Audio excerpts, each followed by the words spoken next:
गोपी जन वल्लभा गिरवरधारे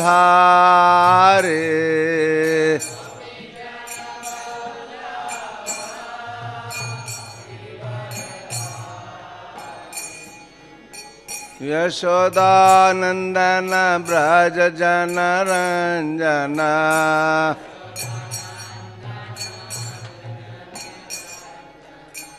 यमुना तेरा बनचारी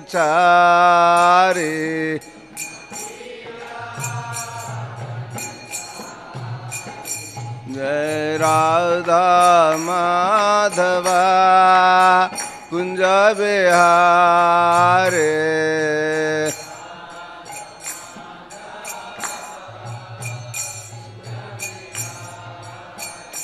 जय हो राधा माधवा कुंज बिहारे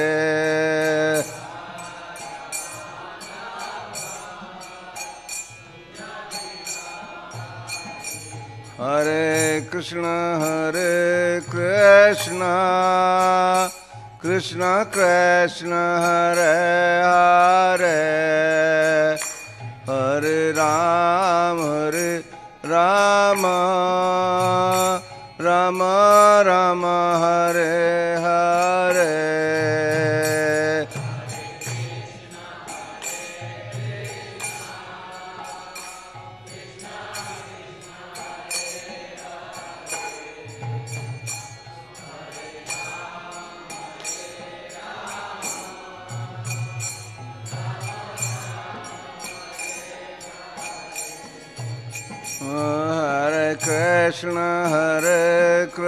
कृष्ण कृष्ण कृष्ण हरे हरे हरे राम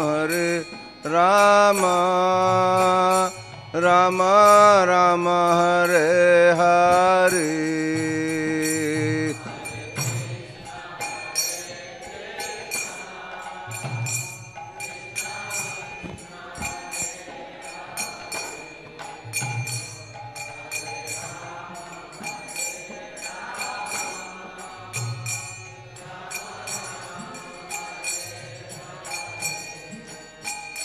जय राधा पार्थ सार्थ राधा पार्थ सार्थ राधे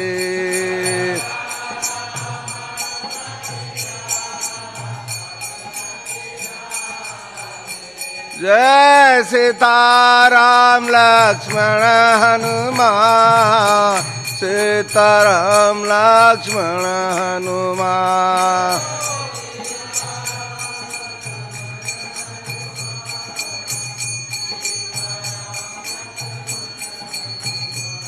जय गौर हरि बोल हरि बोल हरि बोल हरि बोल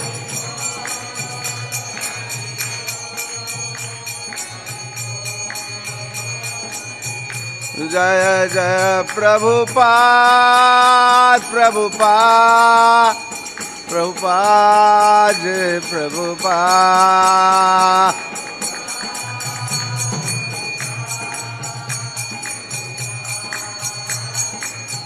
जय जय गुरुदेव गुरुदेव गुरुदेव गुरुदेव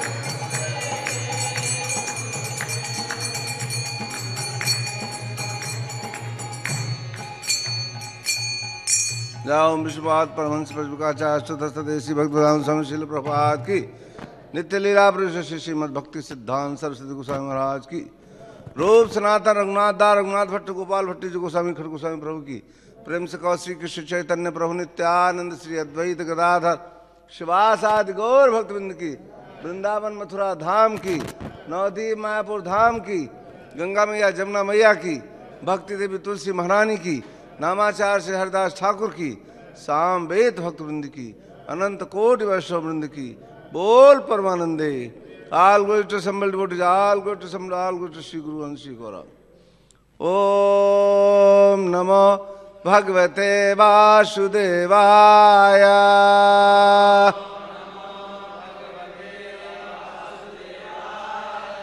ओम नमो भगवते वासुदेवाय।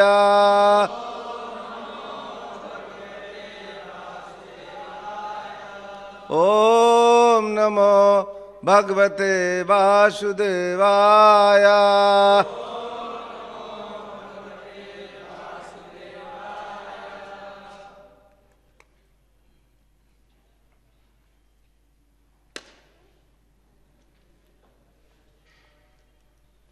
श्रीमद् भागवतम स्कंध 5 अध्याय 1 श्लोक संख्या 9। तो ये श्लोक गद्य के रूप में है, इसलिए आप शब्दार्थ पढ़िए। तत्र वहाँ हवा निश्चय ही एनाम उसको देवर्षि देवर्षि नारद हंसयानेन अपने वाहन हंस द्वारा पितराम अपने पिता भगवंताम सर्वशक्तिमान हिरण्यगर्भाम ब्रह्मा जी को उपलभमानः समझकर सहसा एवा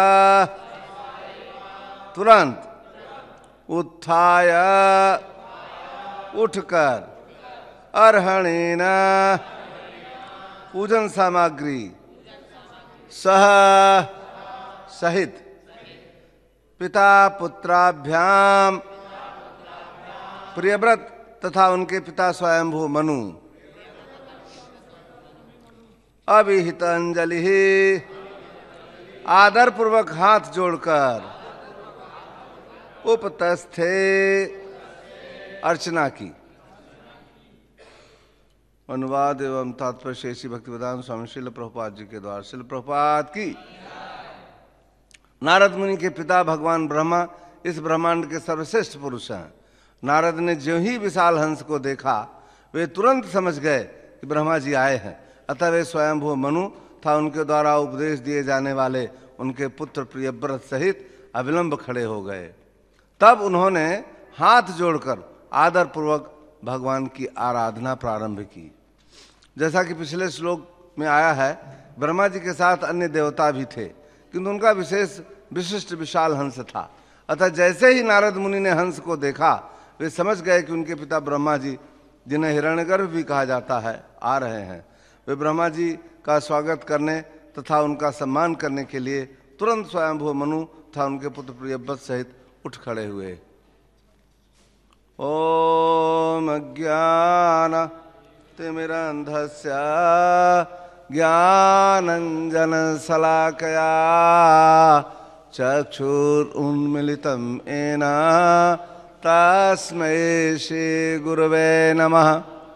श्री चैतन्य मनोभीष्टां स्थापितं येन भूतले स्वयं रूप कदा मह्यां ददाति स्वपदान्तिकां।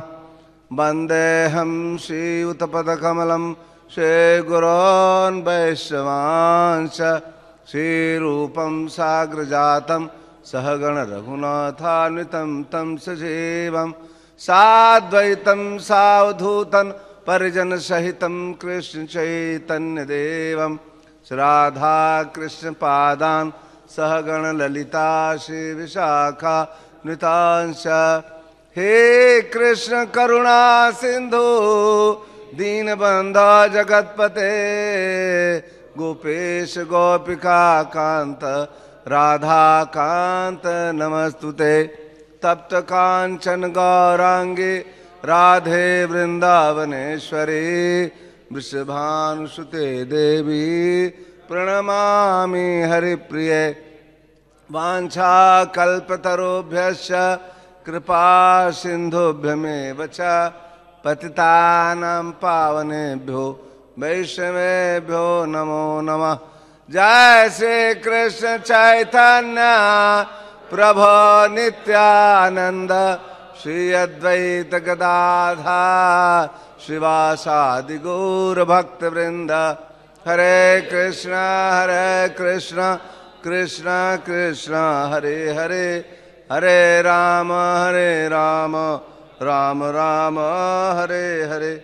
नमः ओं विष्णुपादाय कृष्ण प्रेष्ठाय भूतले, श्रीमते भक्ति वेदांत स्वामीति नामिने। नमस्ते सरस्वती देवे गौरवाणी प्रचारिणे, निर्विशेष शून्यवादी पाशादेश तारिणे।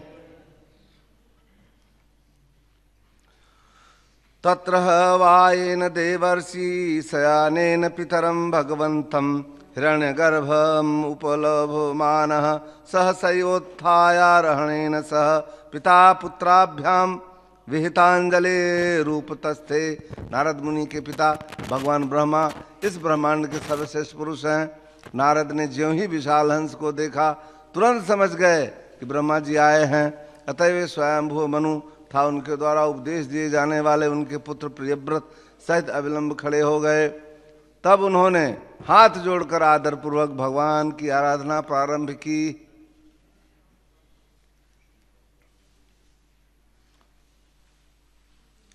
तो इस श्लोक में सबसे पहले हम देखते हैं एटिकेट। नारद जी तो महाजनों में से एक हैं, लेकिन जब उन्होंने देखा ब्रह्मा जी आ रहे हैं जो उनके भी पिता हैं और अज हैं, तो अविलंब उन्होंने ऐसी भूमिका निभाई कि जो लोग वहाँ बैठे हैं सब सारे समाज के साथ उठ के खड़े हो गए उनका स्वागत करने के लिए। तो ये बात ये दर्शाती है कि हम चाहे कहीं भी हों, कैसी स्थिति में भी हों, लेकिन अगर हमसे कोई सम्मानित व्यक्ति आ जाता है तो हमें तत्काल ही उनकी इस तरह से संबोधन करना चाहिए, इस तरह से प्रकाशित करना चाहिए, उन्हें पता चले कि हाँ हम उनके आने से सजग हो गए हैं। ऐसा कई बार देखा जाता है कि लोग इसका पालन नहीं करते हैं। कभी कभी भौतिक संसार में तो नहीं ही करते बिल्कुल, क्योंकि उन्हें तो जो ही ममता मर्यादा कुछ मिल गई आगे बढ़ गए फिर तो सब लोग डाउन हो जाते हैं। लेकिन आध्यात्मिक जगत में भी कभी कभी इसकी अवहेलना हो जाती है। लेकिन ब्रह्मा जी के इस आदर्श व्यवहार से इसीलिए हम भागवत रोज सुनते हैं। भागवत नित्यम भागवत सेवया, नित्यम नित्यम नित्यम का क्या मतलब है? अब देखो इस संसार में लोग सड़ रहे हैं, जल रहे हैं और उनकी जिंदगी इतनी दग्ध है। संसार दावा नल नीरलोकम, कैसा जल रहे हैं? दावानल। थोड़ी आग लगाओगे तो फायर ब्रिगेड बुलाओगे तो बुझ जाएगी, लेकिन दावानल को कोई बुझा सकता है? नहीं। लेकिन गुरु की करुणा रूपी बादल बुझा सकता है उस दावानल को। इसलिए हम लोगों को गुरु की कृपा पर आश्रित रहना चाहिए, क्योंकि उनकी करुणा हमें हर तरह से, हर तापों से बचा सकती है। यही इस आश्रम की देखिए आप, प्रभुपाद जी गुरु जी को देखिए, या जितने वैष्णव आचार्य हुए उन्होंने मठ बनाए केवल लाल वस्त्रधारियों के लिए। डिवाइड कर दिया कि नहीं भैया, अगर तुम्हें निवृत्ति में चलना है तब आ जाओ इस तरफ, अगर प्रवृत्ति में है तो उधर रहो, उधर रहो, इधर नहीं, नो इतराणी नो इतराणी, उस तरफ तड़ी पार कर दिया। लेकिन श्रील प्रभुपाद जी ने बड़ी कृपा करके, इसीलिए उन्होंने समाज बनाया।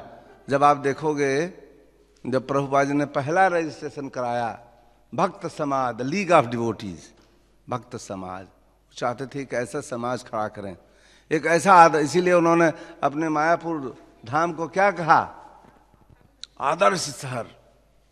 मायापुर तो गांव है, जंगल है, वहां कोई था जब तक ये प्रभुपाद जी का ये नहीं बना था स्थान, तो वहां जाने के लिए कोई सवारी नहीं मिलती। अभी देखो कितना पिच रोड हो गई, अभी तो नाव भी वहां जाने लगी। प्रभुपाद जी के प्रचार शुरू करते ही मायापुर केंद्र बिंदु बन गया है। कितने भक्त, 10,000 20,000 तो हर मायापुर फेस्टिवल में आ जाते हैं।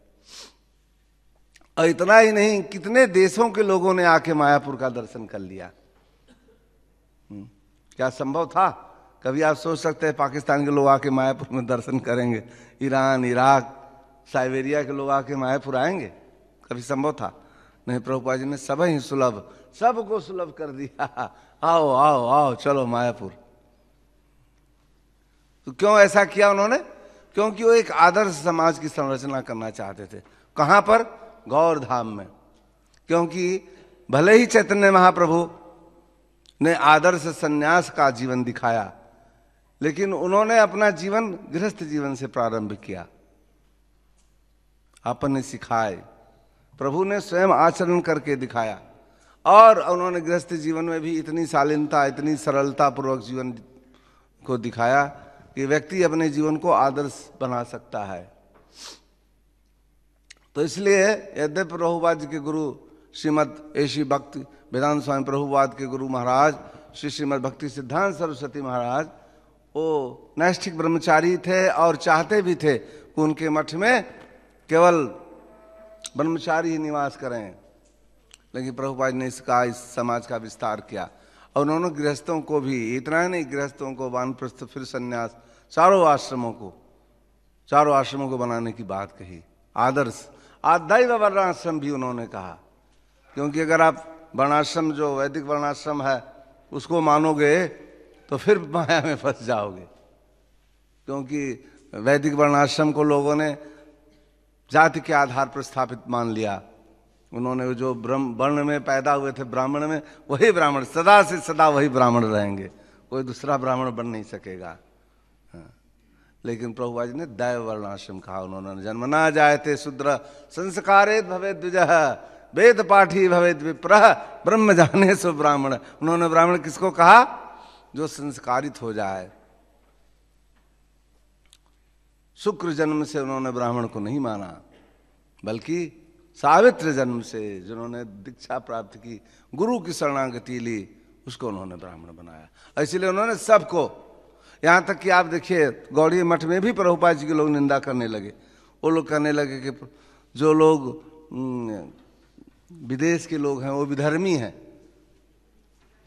जो लोग अंग्रेज हैं, अमेरिका से हैं, इंग्लैंड से हैं, कनाडा से हैं, तो वहाँ तो संस्कार, उनको तो पता ही नहीं था। उनको क्या पता था कि गाय का मांस नहीं खाना चाहिए? वहाँ जो माँ ने खाया, जो अपने बच्चों को परोसा, वो खा लिए। तो आप उनको तो दोषी नहीं बना सकते। लेकिन ज्यों ही प्रभुपाद जी उन्होंने ज्ञान दिया तो भूल करके भी उन्होंने नहीं खाया। तब वो स्वधर्मी हुए या विधर्मी हुए? उन्होंने धर्म को स्वीकार कर लिया। इसलिए प्रभुपाद जी ने उन्हें दीक्षित किया और उन्हें संस्कारित किया, उन्हें ब्राह्मण बनाया, उन्हें सन्यासी बनाया। प्रभुपाद जी को बहुत से लोग कहते थे, ये स्वामी महाराज, ये तो आप अत्याचार कर रहे हैं। क्योंकि पहले तो सन्यासी लोग समुद्र के पार भी नहीं जाते थे। दीक्षा लिया समुद्र के इसी पार। आपको पता है, जो पहले चातुर्मास मनाया जाता था, चातुर्मास का विधान था कि जिस गांव में, जिस जंगल में, जिस स्थान पे हो, कोटिचक हो, आप अपने उससे नदी पार भी मत करो। समुद्र को पार करना तो बहुत बड़ी बात थी, नदी को भी पार मत करो। जहां पे हो उसी स्थान पे 4 महीने तक वास करो। तो इसलिए इनका इस तरह से बड़ा निष्ठुर और कठिन विधान था।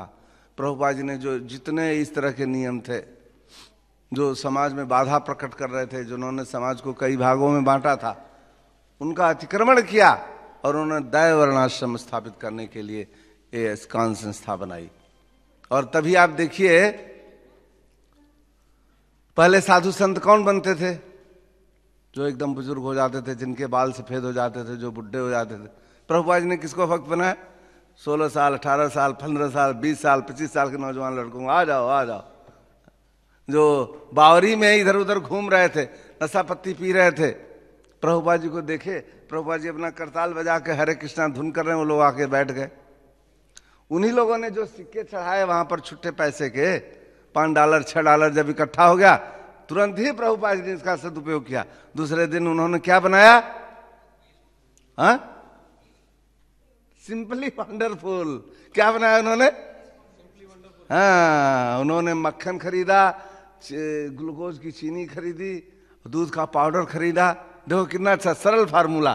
कहीं भी आप रहो, किसी जगह पे प्रचार कर रहे हो, फटाफट दूध तो हर जगह मिलता है पाउडर वाला, हाँ, ग्लूकोज की चीनी मिल जाएगी, वैसी चीनी मिल जाएगी, और तीनों चीज मिलाकर उन्होंने लड्डू बना दिया। बोले लो भैया भगवान को भोग लगा, this is prasadam. What is this? तो उनको तो प्रसादम भी समझ में नहीं आ रहा था क्या कह रहे थे प्रभुपाद, उससे उनका कोई लेना देना नहीं था, क्या कह रहे हैं, इसको आइटम को पाए और ग्रहण करें, वो उनकी सबसे तीव्रतर इच्छा थी। अब ये बच्चे लहट गए, रोज रोज देख रहे हैं कि अरे भैया ये क्या बोलते हैं स्वामी जी, इससे उनका कोई लेना देना नहीं। वो इसलिए नहीं आ रहे थे कि प्रभुपाद जी क्या करें, वो तो उनके समझ में नहीं आ रही थी। लेकिन दो बात उनको अच्छी लग रही थी, एक तो प्रभुपाद जी का कीर्तन, और दूसरा ये सिंपली वंडरफुल। सिंपली वंडरफुल ने इतना वंडरफुल काम किया, इतना अच्छा रिएक्शन किया कि इसी में फिर कीर्तनानंद स्वामी कीथ, ब्रह्मानंद स्वामी ब्रूस, ये सब भी आ गए। तीन लोगों ने पूछा कि स्वामी जी आप कहाँ रहते हो? प्रभुपाद जी के पास रहने की जगह नहीं थी। एक डॉक्टर मिश्रा थे, आप लोगों ने तो प्रभुपाद लीलामृत पढ़ा होगा, नहीं पढ़ा है तो जरूर पढ़ो। तो मिश्रा जी ने अपने घर में जो जहाँ वो रहते थे, ऐसे स्थान में उन्हें रहने का जगह दिया था जिसमें विंडो नहीं थी, नो एयर, ऐसे स्थान प्रभुपाद जी रहते थे। तो फिर इन लोगों ने पूछा स्वामी जी आप कहाँ रहते हैं? कि भाई कहाँ बताऊँ, ले चलने लायक नहीं, दिखाने लायक नहीं। फिर उन लोगों ने ये जो वहाँ पर अभी कभी अमेरिका जाओगे न्यूयॉर्क में, तो टामकिन स्क्वायर पार्क के पास 26 सेकेंड एवेन्यू है, वो मकान किराए पर लिया। ये देखिए अग्रदूत थे, जो हमारे सबसे मनीषी थे, ब्रह्मानंद, गर्ग मुनि दोनों, ये लोग ज्वाइंट थे, दोनों उन भाई थे सगे सगे, और दोनों 7 साल हिप्पी थे, दोनों साथों साथ हिप्पी, एक नशा बनाता था एक पीता था, इस तरह से दोनों एक साथ रहते। ये दोनों एक साथ ज्वाइन किए, और गर्ग मुनि बड़े एक्सपर्ट थे पैसा कमाने में। तो उन्होंने सोचा कि भाई ये स्वामी से अगर ये बात ही कर रहे हैं तो I must give him something. तो प्रभुपाद जी ने सोचा कि ये लोग जब आई गए हैं तो तुरंत अपना बैक टू गॉड हेड जो मैगजीन थी, मैगजीन छापने के चक्कर में पड़ गए, तुरंत इमीडिएट। ये नहीं कि अपना समय नष्ट करें। प्रभुपाद जी बोले कि भाई I do you know any place where you can print something for me? Garg Muni से यस आई नो। तो Garg Muni is the first man who printed for Prabhupada first time. उसको पता नहीं कहाँ कुछ नहीं है, क्या है क्या नहीं है। बोला अरे यार ब्रह्मानंद चलो पैसा मेरे पास है। वो हमेशा पैसे से फुल रहते थे, हमेशा, इज ऑलवेज मनी ऑलवेज। बोले चलो ले चलो। तो उन्होंने क्या किया, बैक टू गॉड हेड 3 पन्ने 4 पन्ने की छपवा दी प्रभुपाद जी ने। No time. यहाँ एक बार बम्बई में, यहाँ दिल्ली में जब कॉफी हाउस में प्रभुपाद जी अपनी मैगजीन देते थे, कोई लेता ही नहीं था, बोला था Swami ji no time no time. तो प्रभुपाद जी ने नो टाइम प्लीज पर ही छाप दिया कि देखो भाई जो लेखक है, जानते हो जहां न पहुंचे रवि वहां पहुंच जाए कवि। तो जो लेखक है जो बात आप कहोगे उसी पुल की लेखनी चल निकलेगी। तो उन्होंने कहा भाई इसके पास नो टाइम है, तो उन्होंने लोग नो टाइम पे ही लेख लिख दिया कि बता इस जगत के लोग इतने मूर्ख हैं, बिना काम अकारण व्यस्त हैं, कोई कारण नहीं फिर भी व्यस्त हैं, बिजी विदाउट बिजनेस, बिजी है बिजी। भाई आप लोगों के पास तो कुछ बिजनेस है। कभी कभी लगता है हरे कृष्णा में भी ना, अरे यार क्या काम है, फोकट में अपना आनंद से खा पी रहे हैं, पड़े हैं। लेकिन थोड़ा बहुत है, मंगल आरती तो उठना है, अगल बगल देख रहे हैं आश्रम में कोई जगाने वाला, फिर प्रसाद पे तो टाइम पे पहुंचना है नहीं, वो भी तो एक नित्य क्रिया का सबसे महत्वपूर्ण अंग है। हाँ थोड़ा बहुत और चलो साफ सफाई इधर उधर चलना है, कुछ बुक डिस्ट्रीब्यूशन करना है। संसारी लोगों के पास आप जानते हो बिजी विदाउट बिजनेस, हमेशा इतने बिजी हैं, इतने बिजी, उनकी डायरी फुल रहती है, कितना अपॉइंटमेंट लिखे रहते हैं, बिना काम के अपॉइंटमेंट, और लिख करके घूम रहे हैं संसार में डूबे हुए, दावा नल में जल रहे हैं। तो उनको बचाने के लिए क्या तरीका?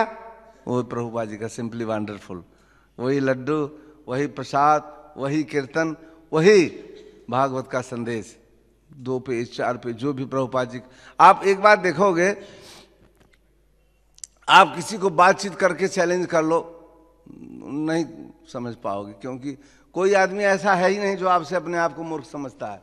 वो बोलेगा कि I am smarter than you, हमको चले सिखाने, हाँ? तुम क्या समझोगे मैं क्या चीज हूं? हर आदमी के मन में एक बात वहम है। सबसे बड़ी गलतफहमी की शिकारी क्या है? वो यही समझता है कि मैं तुमसे ज्यादा बुद्धिमान हूं, या ज्यादा लोगों से बुद्धिमान हूं, या सबसे, कुछ लोग तो ये भी सोचते हैं कि वो सबसे बुद्धिमान है। मूर्खता की जो पराकाष्ठा होती है, उनका सोचना क्या है? वो क्लेवरेस्ट ऑफ ऑल, वो सोचते हैं मैं सबसे बहुत अकलमंद हूं, सबसे बड़ी, सारी अकल का भंडार हमारे पास है। तो लेकिन आप यहां देखो, ब्रह्मा जी तेने आदि, ब्रह्मा जी आदि कवि हैं, और इनके हृदय में भगवान ने उस ज्ञान को प्रस्फुटित किया। फिर भी कभी वो ये नहीं कहते, वो भी भगवान की बात करते हैं। उन्होंने भी आकर प्रियव्रत से क्या कहा कि जो प्रभु की इच्छा है, प्रभु चाहते हैं कि तुम बहुत हो गया, बड़ी तपस्या उठाई। अभी आप एक उदाहरण, ये भी बड़ा विचित्र उदाहरण है। तभी तो परीक्षित महाराज सुखदेव गोस्वामी से कहते हैं कि भाई जब ये महाराज इतने ध्यान पूर्वक भक्ति कर चुके थे, तो बताओ इनको फिर से इस गृहस्थी के इस जंजाल में आने की क्या जरूरत थी? तो ज्यादा करके लोग यही सोचते हैं, देखो भक्त लोग भी, सभी लोग यही सोचते हैं। जो ब्रह्मचारी भक्त हैं वो सोचते हैं भाई ये गृहस्थ लोग हैं लो क्लास के, इनको क्या है? क्या इनकी क्या पूंजी है, क्या समझेंगे तपस्या किसको कहते? तो वही बात, वो उनके मन में भी शंका हो रही है। कह रहे भाई इन्होंने इतना साधु संगति की, नारद जी जैसे ऐसे ऐसे बड़े विद्वान पुरुषों की संगति की, फिर भी ये माया में घुस गए, ये कैसे हो सकता है? तो इसका ये बात है कि ब्रह्मा जी ने, नारद जी ने अपने से भी ज्यादा प्रमाणिक साक्षात वेद को बुला दिया। लो भैया, गाइडलाइन लिखा हुआ है ना, भगवान ने सृष्टि करने से पहले वेद को भेज दिया। देखो ये लिखा हुआ, प्रेस्क्राइब्ड। एक घड़ी खरीदते हो तो उसका पूरा लिखा रहता है ना, कैसे खोलो कैसे चलाओगे। तो उसी प्रकार से पहले से ही लिख दिया भगवान ने डिक्टम, क्या आपको फॉलो करना है, क्या क्या करना है, क्या क्या नहीं करना, डूज एंड डोंट्स दोनों लिख के भेज दिया वेदांश में। तो उन्होंने कहा लो वेद को भी ले आए भगवान नारद जी, उनको समझाने के लिए कि जिससे इनको ये न लगे कि हम अकेले कुछ बात बोल रहे हैं। ब्रह्मा जी भी आए, सारे देवताओं को भी लाए और वेद को भी लाए। अब ये क्या है आर्गुमेंट करेंगे, कौन सी बात बोलेंगे कि नहीं नहीं अब हमने तपश्चर्या कर ली, अब गृहस्थ नहीं बनेंगे, अब राजभार ग्रहण नहीं करेंगे। तो ये इस बात को साबित करता है कि वास्तविकता जो प्रभुपाद जी ने कहा कि हमारे चारों आश्रम ट्रांसेंडेंटल हैं। जो भगवान का जो प्रेम है, कृष्ण का जो प्रेम है, वो किसी प्रकार से बाधित नहीं हो सकता। वो इसलिए ऊंचा नीचा नहीं है कि कोई गृहस्थ है या कोई ब्रह्मचारी है। कोई भी किसी को बाधित नहीं कर सकता है। तो इसका मतलब हमें सबका सम्मान करना है। अगर कोई गृहस्थ भी है और भक्त है, तिलक लगाया हुआ है माथे में और लगता है कि आपसे सीनियर है, देखने में भी पहले से ही भक्ति लाइन में रोज आता है जाता है, तो फिर उनका अभिवादन हमें करना चाहिए। तो हमें डिस्क्रिमिनेट नहीं करना चाहिए इस ग्राउंड पर कि कोई गृहस्थ है या कोई वानप्रस्थ है या कोई सन्यासी है या कोई ब्रह्मचारी है। चार के चार महायोगी हो सकते हैं, क्योंकि योग किसको सिद्धि मिलेगी? कौन है सिद्ध? जिसने कृष्ण को अपना लिया, जो कृष्ण का हो गया, जो कहता आई बिलोंग टू कृष्णा। क्या लिखा है उसमें, बनियान लिखा ना पीछे, I lost my heart in Vrindavan. जो वृंदावन में जाके खो गया। वृंदावन में खोने का मतलब क्या हुआ? वृंदावन के जंगल में जाके खो गया, रास्ता नहीं मिला, ऐसा नहीं। वृंदावन की भावना में, वृंदावन की भावना क्या है? वहां किसी से बात करोगे वो कृष्ण का ही है, चाहे वो गोप हैं, चाहे गोपियां हैं, चाहे बुजुर्ग हैं, चाहे बच्चे हैं, सब कृष्ण कृष्ण करते हैं। कोई आपत्ति आती है, कोई वहां असुर आ जाता है, किसको बुलाते हैं? कन्हैया बचाओ, किसको बुलाते हैं? केवल कन्हैया को, कान्हा। उन्हें ये पता नहीं, वो ये नहीं मानते हैं ये छोटा कृष्ण क्या क्या कर सकता है, चमत्कारी कृष्ण। उन्हें ये पता है कोई न कोई आइडिया तो निकाल ही देगा काला। वो ये भी नहीं मानते कि हो सकता है फंस जाए, छोटा है, बच्चा है, इस लड़ाई में क्या होगा, या अगर अघासुर आ गया है तो बच्चे तो खेलने लगे, चलने लगे, उनकी जीप पे दौड़ने लगे। क्यों इतने निर्भीक हैं? इन ब्रजवासियों में इतना साहस कैसे है? क्योंकि वो संपूर्ण रूपेण मनसा वाचा कर्मणा, तीनों तरह से वो भगवान श्री कृष्ण से प्रेम करते हैं और परम आश्रयता है। उन्हें पता है कि कुछ भी वो हमारा कन्हैया निकाल लेगा हमको, कहीं भी फंसेंगे। कालिया का मर्दन कैसे किया उन्होंने, तो उन्होंने सब कुछ किया है, तो इसमें भी बचा लेंगे। उन्हें पता है, उन्हें ये भी पता है, वो उनका दोस्त हो, ये थोड़ी जानते हैं कि ये भगवान है या बड़ा चमत्कारी कोई ऐसा है, वो ये सब नहीं जानते। उनका सिंपल सरल, इसीलिए ब्रजवासी स्पिरिट। ब्रजवासी स्पिरिट क्या है? कृष्ण हमारा है, कोई लालच नहीं, कोई लोभ नहीं, निष्काम भाव से श्री कृष्ण के प्रेम की जो वृत्ति है वो ब्रजवासी स्पिरिट है। निष्काम भाव से, कोई कामना नहीं है, नहीं नहीं नहीं, कृष्ण कृष्ण हमारे लिए ऐसा कर देगा, कृष्ण हमारे लिए वैसा कर देगा। देखो लोग देवताओं की उपासना करते, इसीलिए कृष्ण ने जो इंद्र की पूजा क्यों बंद की? क्योंकि लोग ये सोचते थे कि अरे भैया इंद्र की पूजा करोगे तो वर्षा होगी, तो उसमें सकामता आ गई थी।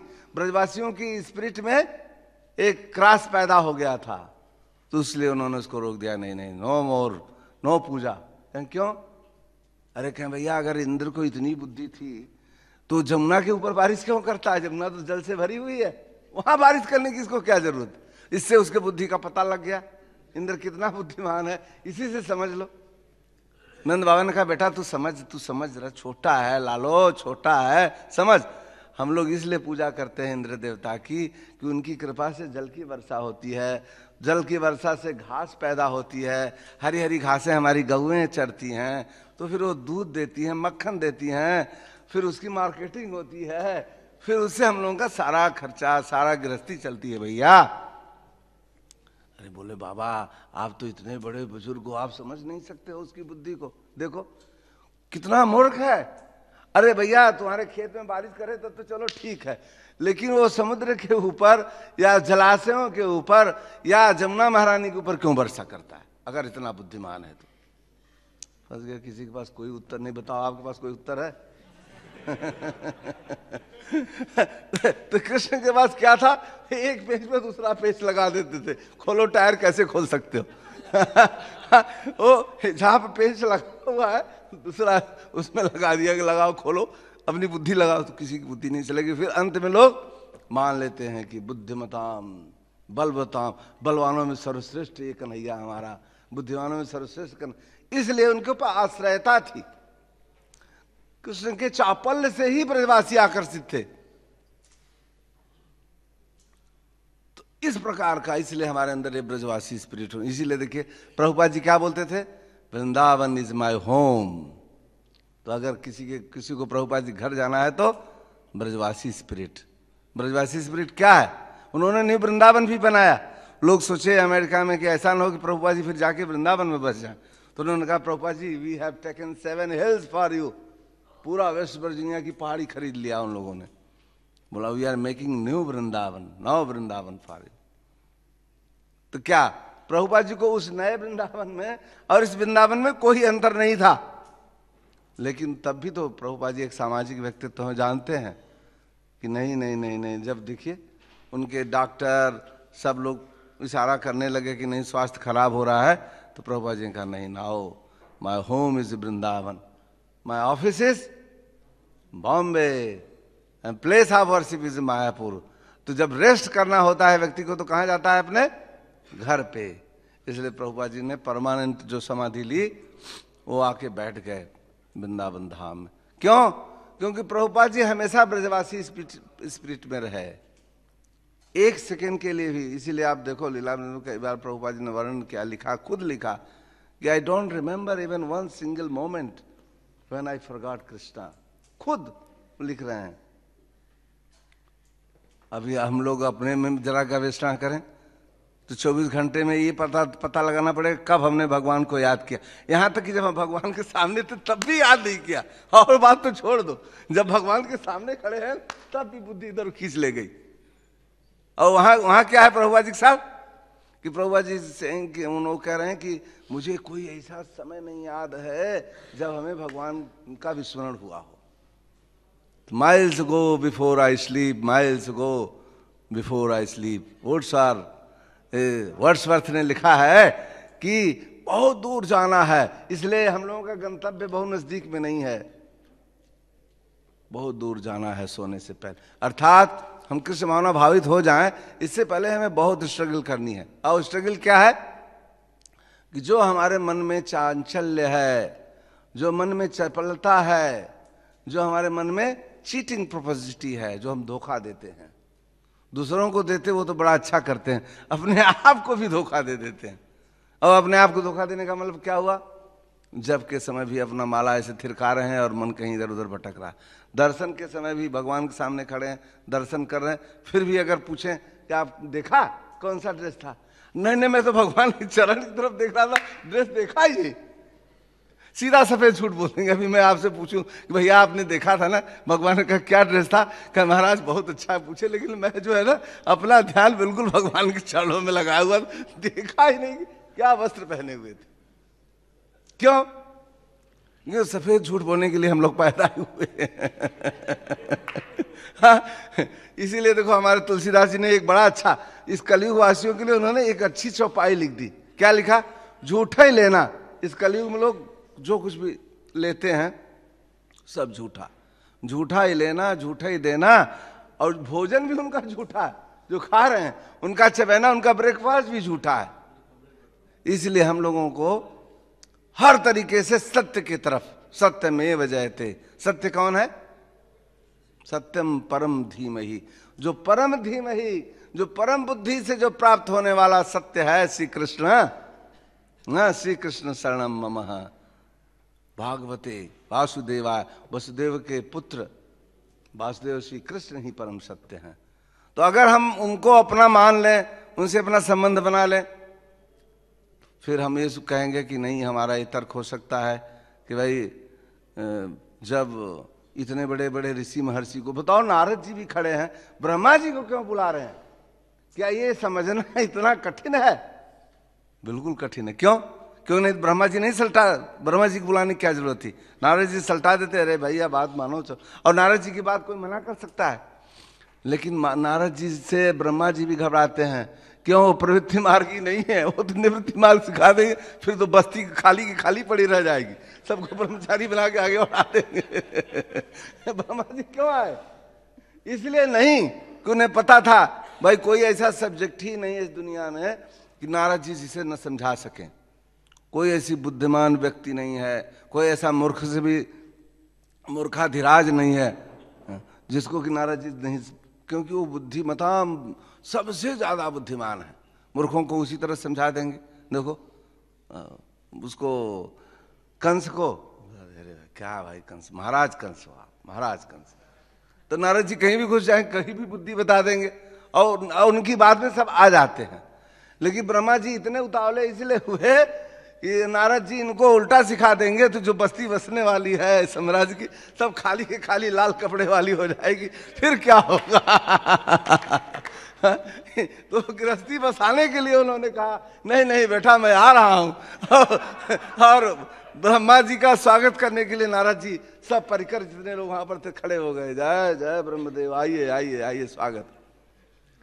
तो इसलिए बात बहुत आवश्यक है कि हम लोग अपने इस एटिकेट को समझेंगे। प्रभुपाद जी ने संस्था इसीलिए बनाया कि हम लोग बड़े सरल बन जाएं, निर्मल जन सो मोहि पावा, निर्मल बन जाएं।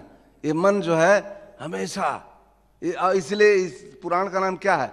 चैतन्य महाप्रभु ने क्या कहा? अमल पुराण है। तो इसको जो मल रहित व्यक्ति है, निर्मल है, वही समझ सकता है।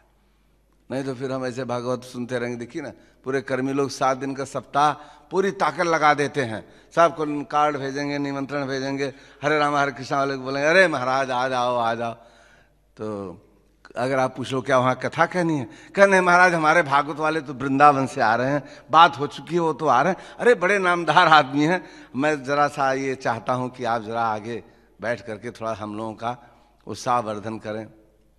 और नहीं थोड़ा एक और कर देना कि मोहन रूपा से करके 4 भक्तों की टीम कीर्तन पार्टी एक लेते आना तो क्या सेवा हम लोग देंगे भैया? हम लोग मृदंग और करताल लेकर के जाएं उनके भागवत की कथा में, कट कट कट कट मृदंग बजाएं, करताल बजाएं, वापस चले आए। क्यों? क्योंकि वो मूर्खाधिराज हैं। हाँ, अंधे है अंधा उपकी है मानम। वो अंधे हैं, ब्लाइंड, और लेड बाय ब्लाइंड। उनका जो गुरु आ रहा है वो सिखाएगा भागवत। वो भागवत क्या समझेगा? जिसने अपने मन को निर्मल नहीं किया है तो इस अमल पुराण को कैसे समझ सकेगा? इसलिए भागवत का तो अधिकार ही नहीं किसी को बांचने का। जो व्यासपीठ पर बैठते हैं भागवत के व्यासपीठ पर, वो लोग वही बैठ सकते हैं भागवत की कथा कहने के लिए जिन्होंने प्रभुपाद जी की शरणागति ली है। और प्रभुपाद जी का तात्पर्य अपना मसाला नहीं, ऐसा नहीं कि मसाला निकाल निकाल के पर्ची खोल रहे हैं। आज विचार किया है हमने, ना ना ना, ये डुप्लीकेट बिजनेस नहीं चलेगा भैया। यथारूप। देखो प्रभुपाद जी कितना कितना विचार करके उन्होंने इस शब्द का ट्रांसलेशन किया। भगवत गीता यथारूप, यथा यथा मतलब जथा उन्होंने कहा है, ऐसा है, अपना मसाला नहीं लगाना उसमें। तो इस बात का बहुत ध्यान रखना है। बहुत से लोग हैं कहते हैं कि अरे महाराज आप लोग ना हरे रामा हरे कृष्णा वाले हमेशा किताबें खोल के पढ़ते हैं, अपने पास उनका कुछ निजी मसाला नहीं है, तो वो उपहास करते हैं। वो ये सब भाई साधु संत तो ऐसा होना चाहिए कि अपना तरतर प्रवचन देता चला जाए, इधर उधर देखे नहीं। अगर हो सके तो भागवत भी सुनाता रहे, श्लोक पर श्लोक अपना उच्चारण करता चला जाए। बोले अरे 700 श्लोक याद है एकदम कंठाग्र। महाराज कुछ भी हो, देखिए स्वामी जी को पूरा श्लोक कंठाग्र है। अरे भाई तो तू एक श्लोक भी याद करो, तुम भी तो प्रयास करो। वो अपने नहीं याद करेंगे, लेकिन वो चाहते हैं कि जो सुनाने वाला है उसको सारा। तो हमें भावग्राही जनार्दन है। हमारे जनार्दन कैसे हैं? वो भाव ग्रहण करते हैं, श्लोक ग्राही नहीं है। अगर आपने पूरा रटन तो था भाई, अब तो मशीन भी आई है, स्पीकर लगा दो, टक टक टक सवेरे से 1 घंटे के अंदर सारे श्लोक बांध के सुना देगी। लाउड स्पीकर पे आ गया भाई एकदम, हाँ पूरा श्लोक आ गया जन्माद्य से, तो पूरा किनारे से किनारे तक तर बार बार प्ले करते रहो। नहीं, इससे नहीं होगा। कैसे होगा ये? तभी उद्धार होगा जब इन श्लोकों को आपने आत्मीभूत कर लिया, अपना लिया है। और अपना आप कैसे सकते हैं? जब आप गुरु की शरणागति लेंगे। अब ये सिद्धांत आपके दिमाग में आ रहा है? नहीं आ रहा है? अब देखो हमारे जो पीवीटी प्री ब्रह्मचारी ट्रेनिंग वाले जब नहीं रहते तो मंदिर पूरा खाली लगता है। लगता है 50% एनर्जी यहाँ से चली गई है, कि भाई आप लोग तो पुख्ता ब्रह्मचारी हो, सीधा टाइम पे डटे हुए हो, क्लास की शोभा बढ़ाए रहते हो, खचाखच हाल भरा रहता है। तो जो प्री ब्रह्मचारी ट्रेनिंग है, आप ये सुनिश्चित करो कि आपने प्रभुपाद जी की लीलामृत को पहले रट लिया, एकदम कंठाग्र कर लिया। तो कम से कम आप प्रभुपाद जी को समझ सकोगे कि वो क्या कहना चाहते हैं। जब उनकी भावना से भावित हो जाओगे, पहले प्रभुपाद भावना भावित हो गए, तब प्रभुपाद जी के इस श्री कृष्ण की तरफ आपका ध्यान जाएगा, राधा रानी की तरफ ध्यान जाएगा। तो हम लोग इस्कॉन के लोग इसलिए भाग्यशाली हैं। देखो आप कितनी भी संस्थाओं में जाओगे, संस्थाएं आई, गुरु बड़ा चमकीला निकला, बड़ा क्या गुरु था, लेकिन जो ही वो समाप्त हुआ तो लीला भी समाप्त हो गई। हाँ, ता रावण घर दिया न बाती। वो कैसे समाप्त हुआ?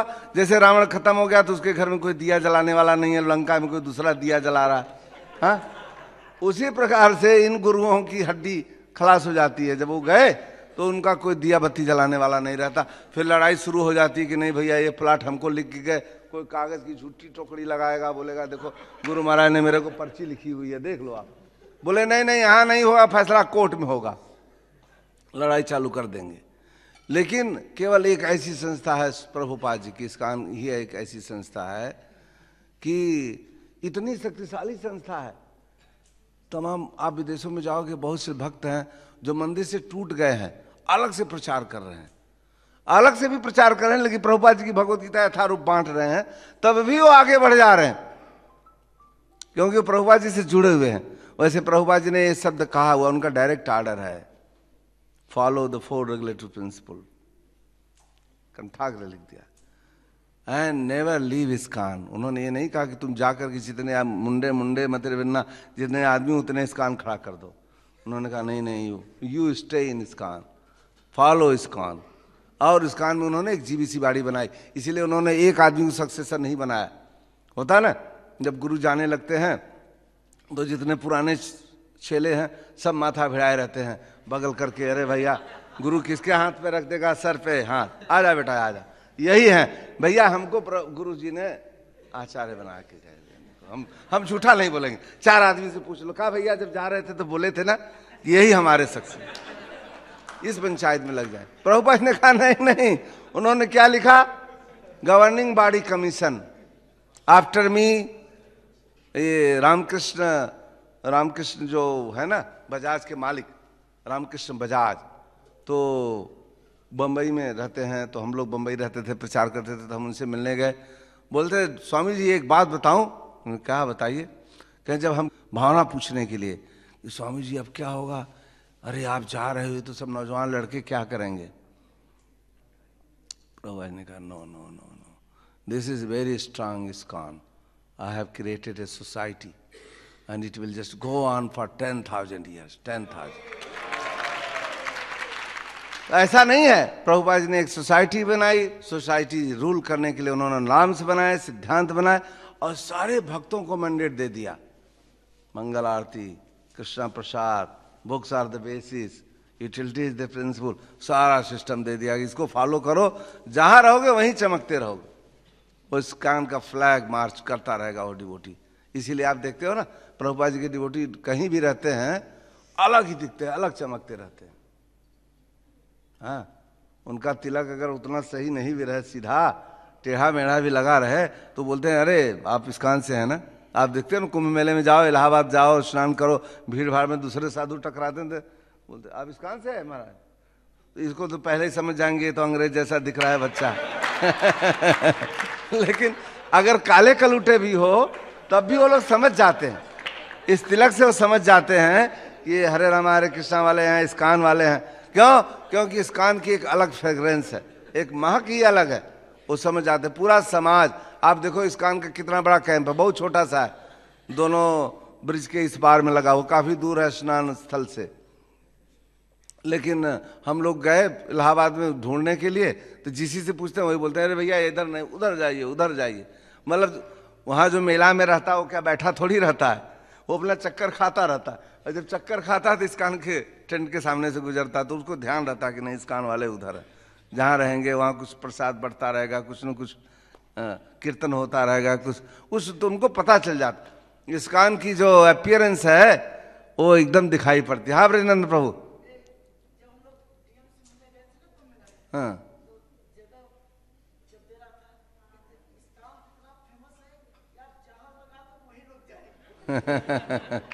अच्छा उदाहरण दिया। वो भी बेवकूफ बना रहा था, वो सोचा कि भाई इनकी मांगी हुई जमीन तो देंगे नहीं। बोला स्वामी जी को कैसे बुद्धू बना सकते हैं? उसने कहा महाराज आप काहे चिंता कर रहे हो, आप तो जहीं बैठ जाओगे वही चमक जाएगा। वाह भाई वाह, सफेद झूठ बोला उसने। अच्छा तभी मैं सोच रहा था इतना दूर क्यों दे दिया इस बार। क्योंकि वो लोग क्या है कि जो प्राइम लोकेशन है उसमें जगह बहुत छोटी छोटी है। तो भाई जो छोटे वाले लोग हैं, हाँ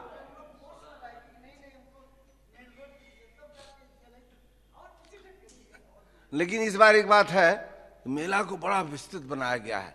किधर भी आप जाओ नगर ऐसा चमक रहा। अगर आप रेलवे ब्रिज से पास हो, शाम की लाइट देखते रहो तो क्या लगता है जगमग जगमग। तो मेला तो देखने लगा। अभी आप ले गए सबको? नहीं, कुछ बाकी हैं लोग। सबको स्नान तो करवा दो भैया, नहीं मेला बीत जाए क्या करोगे फिर। अरे उडुपी से काम नहीं चलेगा, वहां जाने प्रयागराज है भैया।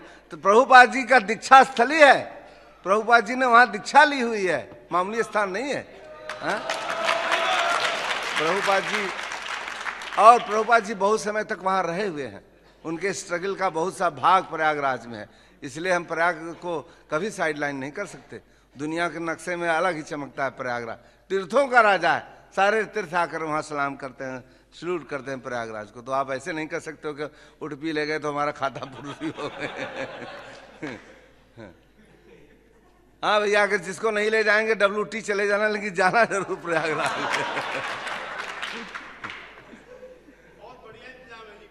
देखो अब देख लो। नहीं नहीं ऐसा नहीं है। मोहन रूपा प्रभु बड़े जागृत व्यक्ति हैं, वो सबकी मनोकामना पूर्ण करते हैं, आप सबकी करेंगे। ऐसा कभी नहीं होगा, ऐसा कभी नहीं होगा। और अगर हुआ किसी को भाड़े किराए में तराशता है कोई, तो आप हमसे संपर्क कर सकते हो। इलाहाबाद के लिए मैं उठा लूंगा रकम कहीं ना कहीं से। जिसको भाड़ा नहीं मिलता है इलाहाबाद जाने के लिए, प्रयागराज की तीर्थ स्नान के लिए, ऐसा नहीं वहाँ भोजन भट्टाई के लिए जाओगे, केवल आपका इरादा अगर इस्कान में स्नान करके आना है और कोई आपको बाधा पहुँच रही है, धनाभाव हो रहा है, तो आप हमसे फ़ोन करके भी बता दोगे तो हम बिना देखे भी आपका काम कर देंगे कि लो भैया चलो। क्योंकि हम लोग जो कुछ भी हैं वो प्रयाग की को कह सके प्रयाग प्रभाव, कलुष पुंज कुंजर मृगराव। प्रयागराज की जो महिमा है, अब साधु संत तो एक दो मिलेंगे आपको, कहीं जाओगे 2-4 साधु मिल जाएंगे, ये इस्कान की कृपा है 50 साधु यहाँ बैठे मिल गए, लेकिन लाखों की तादाद में और रंग बिरंगे, कोई कहाँ से आ रहा है, कोई तीर घाट से, कोई मीर घाट से, एक से बढ़कर एक, कोई बाल ही बाल रखा हुआ, कोई बिना बाल का है, कोई नरकंकाली है, कोई कंकाल पहने हुए है, एक से बढ़कर एक विचित्र रूप वाले लोग मिलते हैं भाई। और ये भी आप नहीं कह सकते उनमें से कौन सिद्ध लोग हैं, कौन चारण, क्यों सारे माघ मकर रविगत जब होई तीर्थ पति आओ, सब कुछ, सभी लोग जितने देवता हैं, जितने गंधर्व हैं, किन्नर हैं, सब के सब इस समय चले आते हैं प्रयागराज में, है ना। नहीं पक्का है भैया, आप ऐसे समझ लो प्रभुपाद जी की दीक्षा स्थली है, इससे बढ़कर और क्या हो सकता है। प्रभुपाद ने वहाँ दीक्षा लिया, भक्ति सिद्धांत सरस्वती का इतना सुंदर वहाँ पर गौड़ी मठ है, तो उस हिसाब से तो जाना ही जाना है। और हम लोगों के कैंप लगा हुआ है, वहाँ प्रसाद भी मिलेगा, ऐसा भी नहीं बिना खाने रहने पाओगे। और ऐसा ही नहीं कि हमारे कैंप में वहाँ प्रसाद ही बंट रहा है, जिधर जाओगे आप लोग तो चाय नहीं पियोगे, वहाँ कुल्हड़ लेके खड़े रहते हैं, लीजिए लीजिए स्वामी जी चाय चाय चाय चाय, पूरा नगर बसा हुआ है, सब चाय पिलाते चले जा रहे हैं। तो उनकी प्रवृत्ति है, वहाँ पर जो भी बैठे हुए हैं सब सेवा कर रहे हैं या कुछ दान दे रहे हैं। कोई ऐसा नहीं है जो ये कह रहा कि लाओ लाओ आनी और नहीं कर रहा। जो आपको दिखाई पड़ेगा कुछ देता हुआ, तो आप लोग क्या दोगे, आप भी हरि नाम दोगे अपना कीर्तन करते हुए, और है ना, ग्रंथ लेकर बांटते रहोगे, प्रभुपाद जी की पुस्तकें अपने थैली में रखे रहो। भैया ये तो आप जानते ही हो, आप लोग तो ब्रह्मचारी हो, ब्रह्मचारी का तो कोई खर्चा ही नहीं है भैया। बड़े बड़े गृहस्थों की गृहस्थी चलती है प्रभुपाद जी के बुक से। विदेशों में बहुत से लोग जो बड़े सॉलिड डिवोटी हैं, वो कोई दूसरा बिजनेस नहीं करते, वो क्या करते हैं, वो अपना बुक डिस्ट्रीब्यूशन करते हैं, बीबीटी को बीबीटी का प्राइस देते हैं। अच्छा, प्रभुपाद जी ने देखिए पहले से ये इतनी बुद्धिमत्ता की, बोले भैया ये तो प्राइस लेस है, इसमें कैसे दाम लिखूं, 5 रुपए 10 रुपए, कहीं लिखा, छोड़ दिया छुट्टा कि दाता एक राम भिखारी सब दुनिया, लाओ लाओ जितना दिलाओ, इस पुस्तक के बदले में ये भैया अनमोल है, अनमोल। अब इसमें जो भी आइटम आप दे दोगे सबका हम स्वागत करेंगे। और लेकिन आपकी बुद्धिमानी क्या है, ऐसा नहीं कि 1 रुपया पकड़ा टिका दे देते, भैया थोड़ा बढ़ो, थोड़ा आगे बढ़ो, क्योंकि छपाई में कुछ खर्च हुआ है, जरा उस पर ध्यान लगा दो, ध्यान लगा। तो इसलिए देखिए यूटिलिटी इज द प्रिंसिपल। इसलिए इस्कान के जो संकीर्तन डिवोटी कितने बुद्धिमान होते हैं, कभी घाटा खा के आगे बढ़े, हमेशा फायदे में रहते। देखो संकीर्तन ऑफिस वालों के पास हमेशा ट्रैवलिंग बस बढ़ती रहती, क्यों बढ़ती है, क्यों, बुद्धिमताम वरिष्ठम, बुद्धिमानों में श्रेष्ठ है। तो हम लोगों ने इसीलिए ये संस्था ज्वाइन किया, क्योंकि हम लोगों से ज़्यादा इंटेलिजेंट संस्था है, इसमें एक से बढ़कर एक विद्वान, एक से एक बड़े बुद्धिजीवी, और सबसे बड़ी हमें प्रभुपाद जी की शरणागति मिली। और आप एक बात ये भी देखो कि जितने प्रभुपाद जी के डिसाइपल्स हैं, कोई आपको मिला बोले कि नहीं नहीं मैंने भले लिया प्रभुपाद जी नाल से, लेकिन मैं बड़ा होशियार हूँ, कोई मिला ऐसा कहने वाला। दूसरी परंपराओं को आप देखोगे, बोले अरे नहीं नहीं गुरुजी तो गुरुजी गुड़े थे, चेला चीनी बन करके निकल गया, एकदम आगे बढ़ गया, उसकी स्पीड ज़्यादा तेज जा रही है। तो यहाँ ये तो नहीं है, यहाँ जो भी आता है ये जानता है कि हम प्रभुपाद जी के रिप्रेजेंटेटिव हैं, जो प्रभुपाद जी ने कह दिया वही सार्वभौम सत्य है, उसी चीज़ को हमें आगे देना है। जो उन्होंने छाप दिया है पुस्तकें, कुछ ये कर देते हैं कि भाई दूसरी भाषाओं में, या जैसे प्रभुपाद जी ने एक बड़ा अच्छा लिखा, श्री भगवान ने कहा, तो उन्होंने तो प्रभुपाद जी के तात्पर्य को उन्होंने आपके लिए सरल बनाया कि आप पूरी पुस्तक नहीं पढ़ोगे, आगे पीछे नहीं जाओगे, तो सारा मसाला उन्होंने एक श्लोक के तात्पर्य में आगे पीछे जाकर उसको दिया। तो इस तरह के जो लेखक हैं, विद्वान लेखक, जो प्रभुपाद जी के निष्कर्ष को ही आगे पीछे करके आपके सामने प्रस्तुत कर रहे हैं, आपका जीवन और सरल बना रहे हैं, तो उनके लिए हमें कृतकृत्य होना चाहिए। तो हम लोग जरूर इस बार कुंभ मेला की यात्रा करें और वहाँ जाके गंगा स्नान करें, ज़्यादा से ज़्यादा बुक डिस्ट्रीब्यूशन करें, ठीक है। और ये इस कथा के माध्यम से हम ये भी देखें कि जिस प्रकार से नारद जी ने अपने पिता ब्रह्मदेव का, ब्रह्मा जी का इतना स्वागत किया। अच्छा, आप ये देखो कि अभी भी लोग बहुत मर्सिडीज गाड़ी से आते हैं तो ध्यानाकर्षण हो जाता है कि अरे बड़ी चमाचम गाड़ी है भैया, देखो कौन उतर रहा है, सबका ध्यान एक बार जाता है ना। हाँ, लोग कहते हैं कि अरे नहीं नहीं, बहुत जो चमकीले कपड़े पहने हुए हैं, वासंस सा नहीं विचारणीया वस्त्रम प्रधानम खल योग्यताया। ऐसा भी नहीं सोचना चाहिए, सोचा अरे मैला कुचैला कपड़ा है क्या, अरे साधु आदमी हमको क्या करना है, कोई शादी करनी है क्या, कोई नहीं, गंदा वंदा पहने कोई चल नहीं, वासन सा नहीं विचारणी। ऐसा नहीं है कि वस्त्र पहनने से क्या होता है, ऐसा सोचना नहीं चाहिए। क्यों? वस्त्रम प्रधानम खल योग्यताया, वस्त्र जो है योग्यता के लिए भी प्रधान पुरुष है। कैसे? पीतम्बरम भिक्ष ददौ सुकन्या। समुद्र से बड़े बुद्धिमान तो आपने कहते हैं समुद्र जैसा गहरा, समुद्र देखो कितना इंटेलिजेंट है। पीतम्बरधारी विष्णु को देखा तो अपनी कन्या दे दी कि लो भैया ये तो आपके सेव्य है, सेवा करेगी। और दिगंबर थे भगवान शंकर, कहा ये भैया गड़बड़ आदमी है, इसका क्या होगा, इसको विष पकड़ा दे, दिगंबरम भिक्ष समुद्र, विष दे दिया, लो विष पान करो, विष का आपके लिए यही ठीक है। तो आप इस गलत फहमी के शिकार मत बनना कि वस्त्र से क्या होगा, वस्त्र से बहुत काम बिगड़ने बनने वाला है।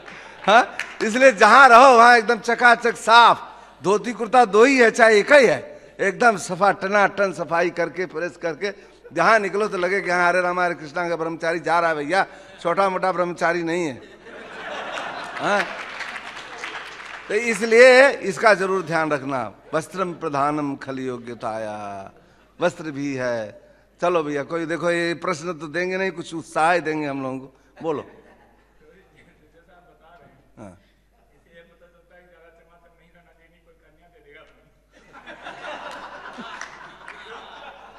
ये भी खतरा बना भैया। देखो ये तो हमारे महिम मोहन रूपा के असिस्टेंट हैं, इसका जवाब ये उधर से ले लेंगे, ये मैं नहीं बताऊंगा। लेकिन मैं तो इतना जरूर कहूंगा कि वस्त्र की प्रधानता है। आप जहां भी रहो, स्कान की डिवोटी का मतलब टॉप क्वालिटी, कपड़े एकदम साफ सुथरे, तिलक एकदम सीधा लगा करके, मीटर जैसे देखो उसने पूरा खोपड़ी तक खींचा हुआ। ये नहीं कि एक बार मिट गया तो हो गया, दिन में लगा लिया, नहीं नहीं, जितनी बार शीशा के सामने गुजरो देखो कि अपने तिलक में ये भाई साइन बोर्ड है, इसी से पहचान सब बोलते हैं हरे कृष्णा प्रभु जी। तो अगर कहीं बिगाड़ इसमें आया तुरंत उसको ठीक ठाक कर लो। तो इसलिए हमें अपने आप को प्रेजेंट करना है, पहले प्रेजेंटेशन, उसके बाद फिर रिप्रेजेंटेशन। पहले प्रेजेंट करो अपने आप को, फिर रिप्रेजेंट करो प्रभुपाद जी को। प्रेजेंटेशन बहुत जरूरी, नहीं तो कोई आपका रिप्रेजेंटेशन ही नहीं लगा, बोलो no you are rejected, you don't appear like a gentleman, you look like a fraud guy, you go away, हटा देगा आपको आंख के सामने से। इसलिए, और जब आप एकदम संजीदगी से अच्छे से साफ सुथरा वस्त्र पहन के प्रकट हो गए, बोले अरे महाराज जी आइए कहाँ है ना। देखो जैसे उनको वो नहीं देने वाला था, दूर और फेंकने वाला था, लेकिन देखा कि नहीं तिलक विलक अच्छे लगाए हुए, हरे राम हरे कृष्णा स्वामी जी ने तो कहा अरे नहीं भाई आपको जमीन बड़ी चाहिए, जहां चाहिए वहां देंगे। देखो ऐसे बात करेगा, जहां चाहिए वहीं देंगे, चाहे भले दूर खिसका देगा लेकिन बोलेगा, बोले क्यों? क्योंकि इस कान की एक अपीयरेंस है, लोग ऐसे किसी को जवाब नहीं दे सकते। अरे मैंने एक बार बोल दिया, आप मानते हो नहीं मानते, नहीं बाहर बैठो। इस कान से बात करते समय लोग थक जाते हैं, बोलते नहीं नहीं भाई संस्था का आदमी है, देखो संभल के अच्छे से बात करो। तो इसलिए एक क्रेडिट कार्ड हम लोगों को मिला है प्रभुपाद जी से, तो इस क्रेडिट कार्ड का मिस यूज नहीं करना कहीं पर, इसका सदुपयोग होना चाहिए। इसका सदुपयोग यही है कि रिप्रेजेंट करो आप प्रभुपाद जी, अपने आप को अच्छी तरह प्रेजेंट करो। और जैसे ये करें कोई अनर्थ चीजें दे रहा है तो उसका प्रतिकार करो, ऐसा नहीं हर चीज स्वीकार करो। नहीं, इसमें एक बात यह है कि समुद्र ने लक्ष्मी दी ना विष्णु को, तो आपको लक्ष्मी मिलेगी। लक्ष्मी का मतलब संपत्ति, तो भगवान की सेवा में लगाओगे ना। नहीं, लेकिन इनकी बुद्धि फिर गई थी, ये तो कन्या के इनका प्रोसेसन गलत हो गया था। लाइन बदल चुके थे। इन्होंने सोचा कि भाई कहीं कन्या दे दिया तब तो हमारा लाल वस्त्र गया हाथ से। मीटर डाउन हो जाएगा, इस हिसाब से सोच रहे। लेकिन प्रभु जी सही कह रहे हैं कि देने वाला भी समझता है कि भाई कौन है, इसका वस्त्र क्या है। है ना, वो भी समझदार है। हिंदुस्तान के दानदाता, बाहर के लोग भी समझते हैं कि भाई आप मांग रहे हो लक्ष्मी, लक्ष्मी धन के रूप मांग रहे हो, डॉलर मांग रहे हो, रुपया मांग रहे हो, तो वो देगा कि ला के लड़की ढूंढ के लाएगा आपके पास। उसको भी जहमत उठानी पड़ेगी ना। और ऐसी लड़कियां नहीं पड़ी हैं जो जिसको चाहे उसको दे दे। वो जमाना उड़ गया, अब तो बाप को भी लड़कियां बोल देती हैं, नहीं नहीं पापा let me understand who is this man. पहले होता था ना, जब हम लोगों की शादी हो रही थी तो कन्यादान होता था। लड़की को बैठाया गोद में, बोले भैया दे दिया, ददाति प्रतिगृहणाति, दे दिया, दान कर दिया, कन्यादान। अब कन्यादान नहीं है, बरदान होगा। आप बर को बैठाएंगे और कन्या बोल रही भाई तेरे को आना है, दान आना है, इधर नहीं आना है इस पार्टी में। आ गया भैया मैं सरेंडर सोलू, चलो तो उधर चला गया। तो उस चक्कर में मत पड़ना, कन्यादान नहीं मिलने वाली आपको भैया। दान होगा, आपका ही दान कर दिया जाएगा। जब हम लोग देखेंगे कि आदमी सही नहीं चल रहा है, रास्ते से भटक रहा है बार बार, तो बरदान कर देंगे, लो भाई कोई ले जाओ इसको। तो इसलिए ये बात नहीं है। अब कन्यादान का तो प्रथा ही बंद हो गया है, कन्या नहीं रह गई है ना, तो दान की जाएगी। अब तो समाज बदल चुका है। हम लोगों को तो केवल प्रभुपाद जी के आश्रय में रह के जीवन बिताना है। और प्रभुपाद जी जिस तरह से हमको मार्गदर्शन किए हैं उसी रास्ते में बने रहना है। समाज की दूसरी चीजों को देखकर हम लोग जीवित नहीं रह सकेंगे। श्रील प्रभुपाद की, श्रीमद् भागवत महापुराण की, बोल परमानंदे।